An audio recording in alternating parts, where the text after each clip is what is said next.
Alright, so this will be a recording for the sake dun sa mga estudyante na absent, mga pasaway na hindi pumapasok, at ang ating mga classmates, ay classmates nyo sa may, sa special. Sila yung special, hindi mo talaga makita sa klase.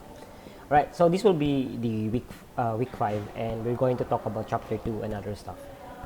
So, for this, after this session, you're going to we expect that you can do these 4 things. Okay, number 1 is that you can explain the difference between related literature and related studies. Second one is that you can identify and explain the difference between a review paper and an article paper. And number 3 is to identify and explain what a predatory journal is. And lastly, to make a good structure of RL and RS. Okay, so when you say RL, related literature, when you say RS, related study. So before that, you might be wondering, Sir, bakit hindi ka po nag-start sa chapter 1? Diba? Chapter 1, bakit hindi nag-start? The reason why we have to start with chapter 2 is, as I said before, kapag, in order for you to create an effective solution to a problem, and you have to understand the problem first. But how can you understand the problem first kung wala ka talagang idea doon, di ba? If you're not going to research about the problem, how can you come up with a solution to the problem? And that's exactly the reason why we're going to talk about chapter 2 first. Because in chapter 2, dito po papasok yung all about the problem, what is about the solution, possible solutions that you can have. So, ibig sabihin, hindi ka talaga magsa-start sa chapter 1. Magsa-start ka talaga sa chapter 2. And this is one of the secrets that I've discovered and sinishare ko sa inyo because hindi talaga ito yung tinuturo. Hindi talaga ito yung normal at traditional na tinuturo. 'Di ba? Lagi talaga nagsa-start sa chapter 1, but no, we start with chapter 2 first. So, magalit sa akin, magalit yung mga taong yung mga research teacher diyan na nagsasabi na chapter 1 daw muna, but yeah, whatever. But the point is, you cannot make a good chapter 1, the background of the study and the solution that you can have, the solution that you're trying to propose, if you don't have an idea of that problem, if you don't have a background or a context. So that's the reason why chapter 2 talaga ang simula. So chapter 2, and then followed by introduction chapter 1, and then from that, you can create the title. So baka kasi naalala nyo, di ba, nung high school kayo, Sir, lagi sila sabing teacher nyo, gumawa na kayo ng title, gumawa na kayo ng title. Yung gumawa ng title? I mean, for me, if you're going to ask me, you should not do that, okay? Because that is prone to error. So, lagi ka talaga magkakaproblema kapag lagi ka mag-start sa title because you don't have an idea of the problem and you don't have an idea of the solution. So, technically, kapag hindi kayo nag-start sa chapter 2, magkakaletsi-letsi buhay nyo. Okay? So, tinuturo ko sa inyo yung pinakamabilis at pinakamaayos na pwede nyong magawa pag nag-research kayo. So, what is the difference between related literature and related study? So, basically, related literature covers the general topic or context. So, dito po papasok yung history or background of the topic. For example, bakit nga ba nagkakaroon ng traffic? So, papasok dito yung history, kung saan ba talaga unang nagkaroon ng traffic. So, saan ba unang napansin or nagkaroon ng occurrence ng traffic at bakit nagkaroon ng traffic ng panahon na yon? So, doon dapat pinag-uusapan sa related literature yung mga ganung bagay. So, dapat magkaroon kayo ng idea kung saan siya nagsimula, kung paano siya nag-evolve. So, for example, history ng traffic is, let's say, sa urbanized country, which is in New York, and then sumunod sa ibang bansa, then napunta sa developing countries. So, yun dapat pumapasok ang related literature. On the other hand, when you talk about related studies, dito yung mga same sa study nyo. Okay? For example, kung ang study nyo is you develop a prototype for a new kind of traffic light. Okay? Kapag develop kayo ng new system or new prototype for a traffic light, dapat yung nandito sa related studies nyo, puro traffic lights din. Okay? It's all about traffic lights. Hindi yung hindi yung maglalagay kayo ng tungkol sa mga sensors, sa mga Arduino, hindi ganun. Though, naintindihan ko nagagamit kayo ng Arduino and sensors pagdating sa inyong prototype, pero hindi nyo yun ilalagay dito. Okay? Walang kinalaman nyo dito. Alright? So, after that, okay, practice tayo. Practice pa ba tayo? So, when you say when you say this title, when you see this title, ano yung pumapasok sa isip niyo? Okay, experimental study of existing phase material cooling in solar tracking concentrated photovoltaic thermal system. Okay, so parang hirap intindihin, di ba? So that is the reason why hindi talaga title ang simula. You can only create a good title kapag meron kayong idea ng background and then yung problem. But for now, since practice tayo ngayon, so ano yung pumapasok sa isip nyo or ano yung napapansin nyo sa title na ito? Okay, so start ako. Ang nakikita ko ay phase change material. Okay, nakikita ko ang phase change material. Then nakikita ko yung solar tracking. Concentrated solar tracking. Nakikita ko yung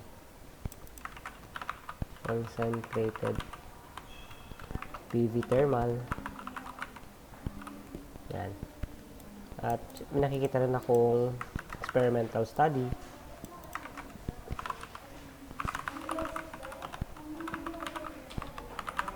Yan. So, meron akong 4 na words o 4 na keywords na nakita sa title niya.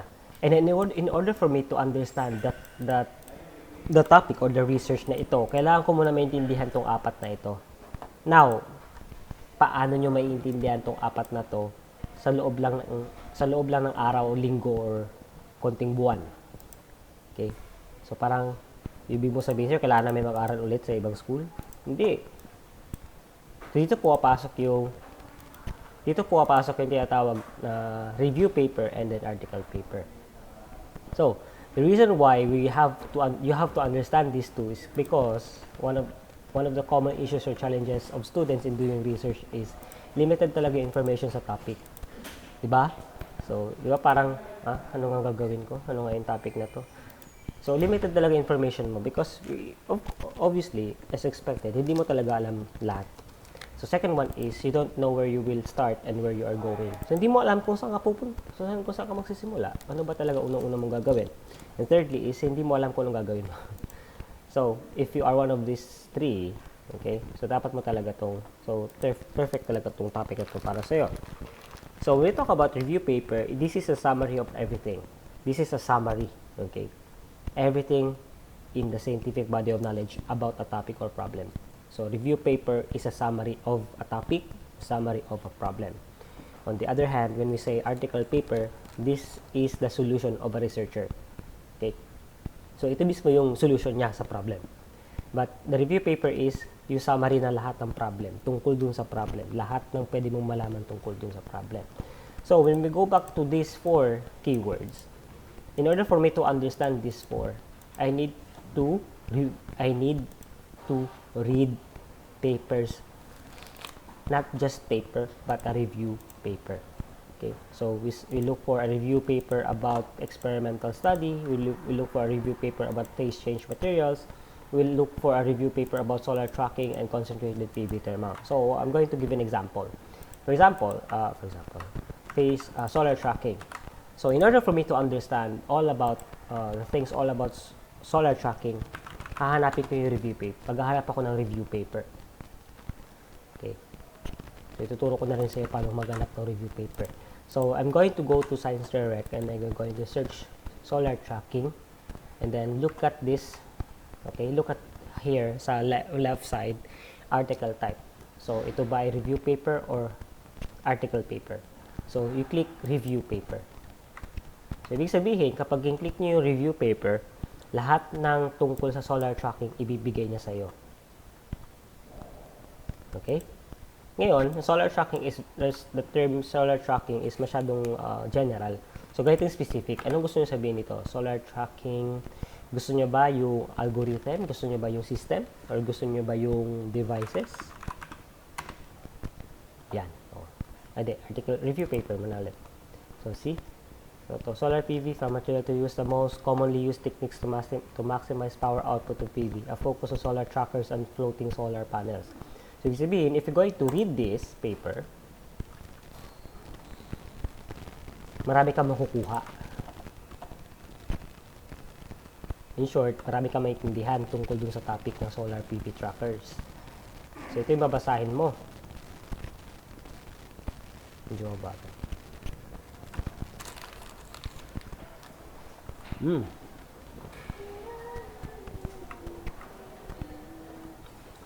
Hindi, see, kita nyo? Marami pala PV energy optimization techniques. Meron palang gagamit ng MPPT, meron naman na gumagamit ng pampalamig, meron naman gumagamit ng pampalinis, meron naman ito, solar tracker. Solar tracker at meron naman floating solar tracker. Okay. Ito yung common na MPPT or block diagram ng PV na MPPT ang gamit. Ito naman kapag passive cooling A, o meron palang thermosiphon. O, narinig nyo na ba yung thermosiphon? Hindi pa, di ba? O ngayon nyo lang malalaman yan kasi nagbabasa kayo ng review paper. Di ba? Iba-iba pa. So, marami pa palang klase ng automatic cleaning system. So, maraming design, oh.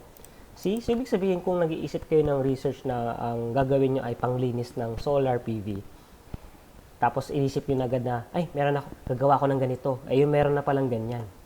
O, see?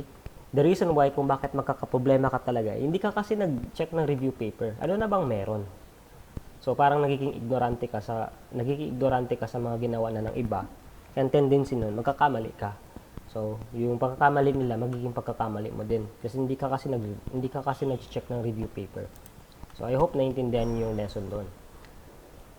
So basically, when you're going to read a review paper, isa-summarize siya sa'yo lahat ng pwede mo malaman. So, tingnan nyo, ano ba nakaka-apekto sa PV power generation?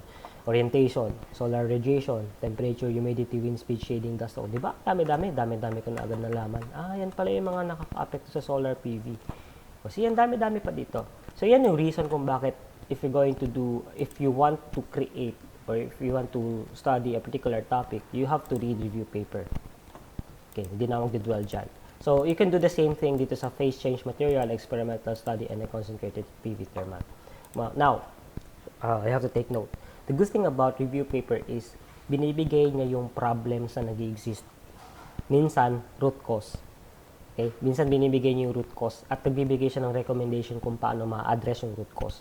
So, ibig sabihin, kung wala ka pa talagang naiisip na topic or idea, mas mabuti talaga pumunta ka ng review paper, hanapin mo dun yung problema at mag-isip ka ng solution dun sa problema na sinasabi niya.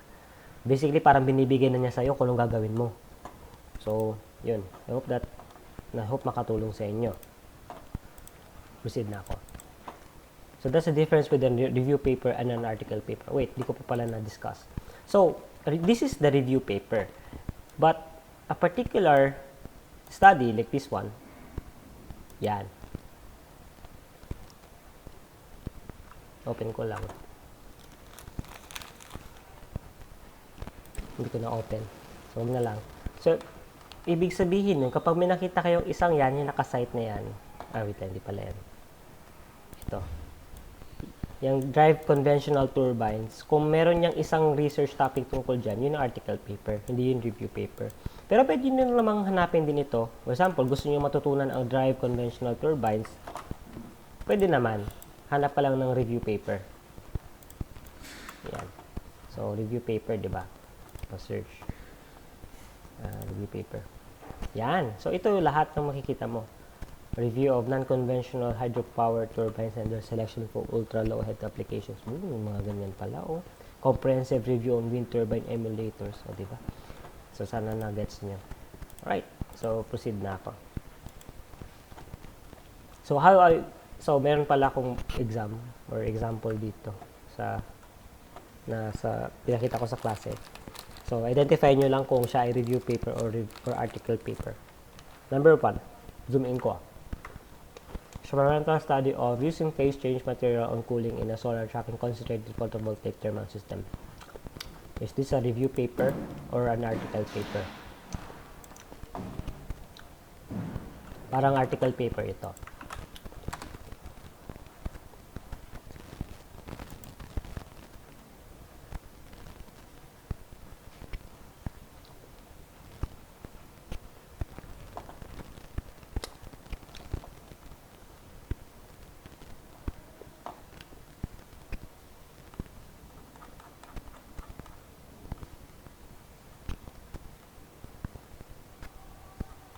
So, article paper ito.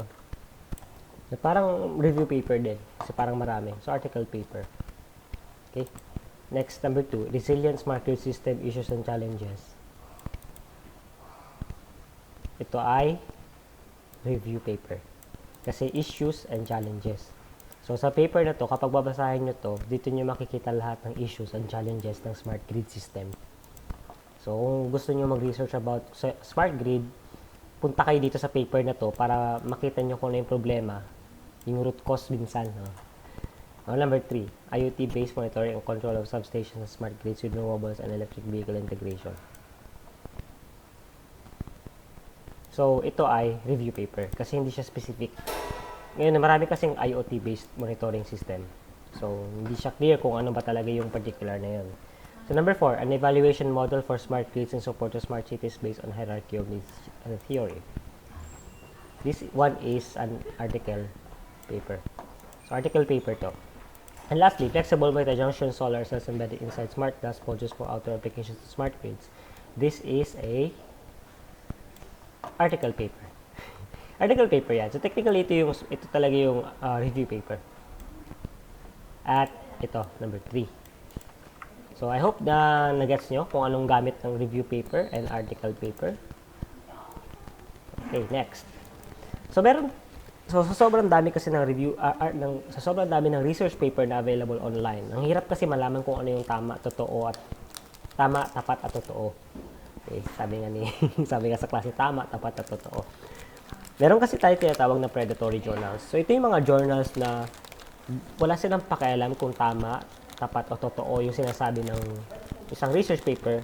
Ipapublish niya lang yon para bigyan mo siya ng pera. So, parang pera-pera lang ang laban dito. So, wala talagang quality at all. So, walang kalatoy-latoy. May walang kalatoy-latoy. So, example niyan, ito, journal na nag-offer ng mabilis na publication. Minsan kasi, sa totoo lang kasi, kung sa average kasi, dapat nasa 3 buwan. 3 hanggang 5 buwan talaga bago ma-publish. Ito, 2 araw lang. Publish ka na. Imagine mo. Matagal talaga yan ng 3 hanggang 5 buwan ng publication. Pero dito, 2 araw lang. So, predatory talaga to. Bakit, sir? Bakit 3 to 5 months talaga ang publication? Kasi nga, kailangan pang busisiin, maraming kailangan tingnan, binabasa talaga yung paper. Minsan, bine-verify pa yan kung tama, tapat at totoo ba talaga pinagsasabi mo. So, yun ang dahilan kung bakit medyo matagal. So, yun ang first. Second is, yung website nila parang scam talaga yung tsura. Maraming gumagalaw-galaw. So, pakita ko sa inyo.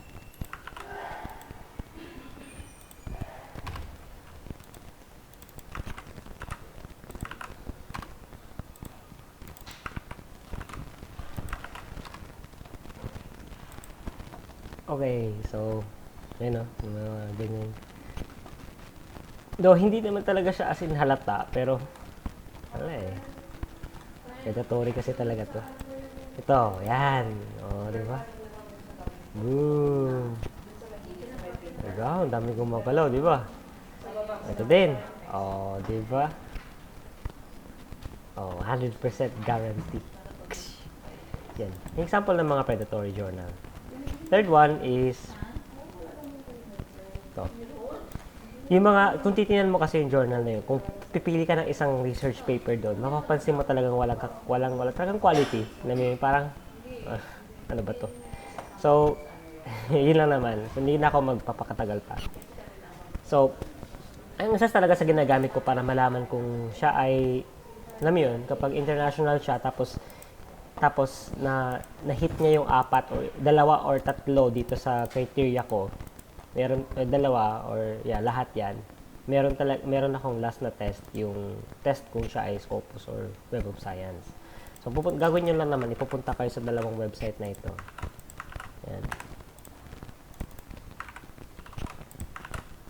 Tala naman kayo sa 2 website na yan. Tapos, tingnan niyo yung tinatawag na ISSN. Punta tayo kanina. Punta tayo sa article kanina. Sa journal kanina. So, tingnan nyo, hanapin yung ISSN. Nakikita nyo yung ISSN ito, yung 2454237. So, itatype nyo yan dito. So, ISSN kayo, 2454-2377. So, yan yung sa search nyo. Okay, so kung wala siya dito, baka dito. Search natin dito sa kabila. Wala din. So, malamang predatory talaga yan. Okay? So, na-hit niya yung tatlong criteria ko plus ito. So, wala. So, predatory talaga itong lolo mo. So, huwag na natin asahan yan. So, kahit anong nakikita natin sa journal na yan, huwag natin paniwalaan. So, meron akong quiz dito. Total, hindi na naman kayo makakapag-quiz. Bahala kayo sa buhay niyo. Okay. So, since meron tayong mga predatory journals, mga article papers na wala naman talagang kalatoy-latoy, saan kayo pupunta? Okay. So, siguro nung high school kayo, tinuro sa inyo Google Scholar. Pero iiwasan nyo hanggat maaaring Google Scholar. Kasi sobrang dami talaga na nandyan. Hindi lahat ng nakikita nyo sa Google Scholar ay alam nyo dyan, yung tapat at totoo. So, mahirap talaga. So, hindi ko, as much as possible, huwag kayo pumunta ng Google Scholar. So, meron akong tatlong link na pwedeng ibigay sa inyo. Number 1 is Science Direct. So, papansin nyo, yun ang lagi pinupuntahan ko. Ito talaga lagi ko pinupuntahan, Science Direct. Okay? Second one is IEEE Explore. So, kapag Science Direct, very general sciences. So, masyadong malawak ang coverage ng Science Direct. So, kung tinatamad ka maghanap sa iba, pwede ka talagang pumunta dito. Marami na rin kasing topic dyan. Pero kung pag nag-uusapan kasi natin ay purely engineering, yung specific sa engineering, pupunta ka sa IEEE Explore dito. Dito ka pupunta sa IEEE Explore. Okay? Diyan kayo mag-search ng articles or mga papers. Yan. For example, na-search nyo ay solar photovoltaic. Yan.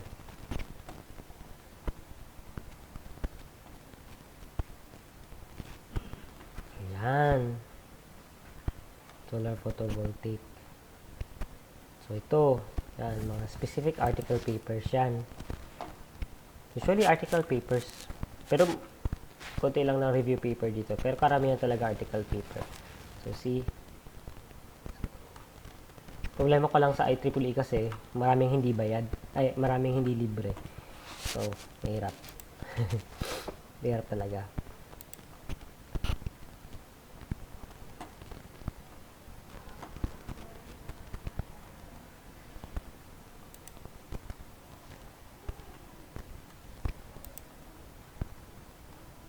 Ito, search na ito. Tignan nyo. Ito ay Journal of Photovoltaic. So, gagamitin ko yung test kanina kung predatory siya. So, ito kakopy ko ang ISSN.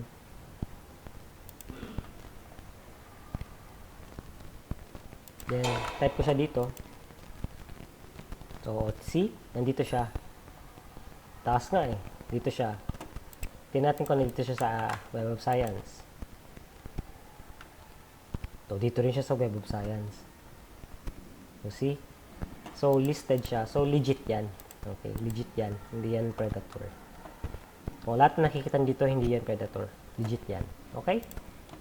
Okay. So, proceed tayo. Ngayon, kapag nag-structure naman kayo ng chapter 2, kailangan nyo maintindihan itong inverted triangle.